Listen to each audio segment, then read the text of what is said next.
Okay, we've all been there, right? You start a new habit, you're super motivated, and then a few weeks later, poof, it's gone.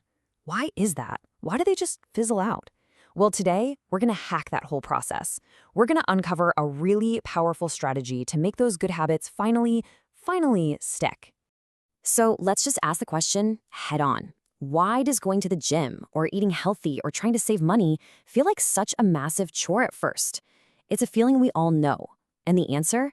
Well, it comes down to this fundamental mismatch between when we put in all the work and when we actually get to see the reward. Here's the core of the problem. When you start a new habit, it feels like it's all sacrifice, right? You go to the gym a few times, but you're not magically stronger. You skip that dessert, but the number on the scale hasn't really budged. All the good stuff, the payoff is way off in the future, months, maybe even years away. But the cost? That's right now. And that leads us to this kind of fascinating paradox. To actually get through that initial grind, that period of all sacrifice, the single most important thing is to feel successful, even in some tiny, small way. That feeling, that little hit of success, is the signal your brain needs to know that the effort was actually worth it. Think about it. In the very beginning, the habit itself isn't rewarding at all. That long-term dream of being fit or having a big retirement fund is just too abstract. It's too far away to keep you going today. So you need an immediate, tangible reason to keep showing up while all those future benefits are quietly stacking up in the background. So how do we do that? How do we create that reason? Well, we basically hijack our brain's love of instant gratification and we use it for good. The solution is to give yourself an immediate reward the second you finish your habit.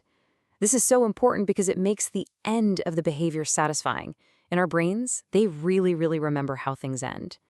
There's a fancy psychological term for this. It's called reinforcement. But all it really means is you're tying your habit to something good that happens right away. And when you do that, you're much more likely to repeat the habit. It creates this awesome little feedback loop in your brain that says, hey, remember when you did that thing? Something good happened immediately. Let's totally do that again tomorrow. Now, here's where it gets really interesting. How does this apply to habits of avoidance? You know, the things you want to stop doing, like trying not to spend money on stuff you don't need or skipping that after-work happy hour. I mean, how in the world do you reward yourself for an action that never even happened? And that is the real challenge, isn't it? It's so hard to feel good, to feel satisfied, when all you did was resist temptation. There's no finish line you crossed, no clear moment to celebrate. So we have to find a way to make doing nothing feel like a real accomplishment. And the solution is just brilliantly clever and a little counterintuitive. You have to make your avoidance visible. You have to find a way to turn that abstract act of not doing something into a real, concrete reward that you can see and feel, like right now.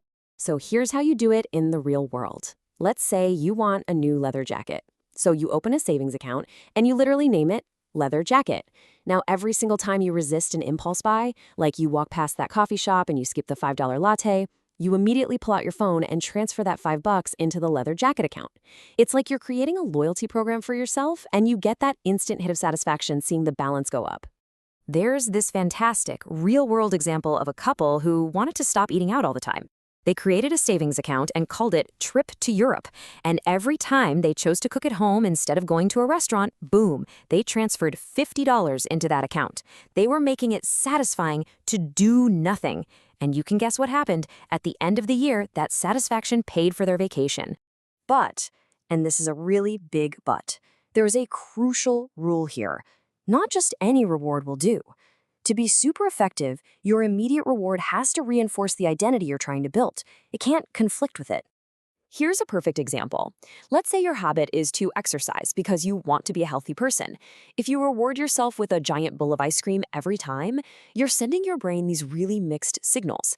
You're basically casting a vote for being healthy and a vote for being indulgent at the same time. A way better reward would be something like a massage. It's still a treat, for sure, but it lines up with the identity of someone who takes care of their body. And ultimately, this is the end game. Over time, as you start to feel the real benefits, you've got more energy, you're less stressed, your savings account is growing, that need for the little external rewards starts to fade away. You just keep doing the habit because, well, it's just who you are now, and it feels good to be you. The identity itself becomes the ultimate reward.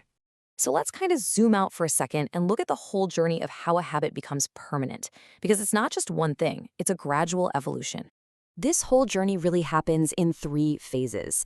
In phase 1, you need those immediate rewards, the incentives, just to get the ball rolling. Then, in phase 2, the natural, built-in rewards of the habit start to kick in and feel motivating on their own. And finally, in phase 3, the habit just becomes part of your identity, and that is what keeps it going for the long haul. You know, the most important thing to take away from all of this is actually super simple, but it's really powerful. For a habit to last, it has to be satisfying right from the start. Those little reinforcements, those immediate rewards, they give you the pleasure you need to stick with it. And when a habit is enjoyable, change becomes surprisingly easy. So I want you to think about a habit you want to build. How can you use these ideas? What small, immediate reward can you give yourself to make it satisfying right now, tonight, tomorrow? The real question is, what habit are you going to make enjoyable starting today?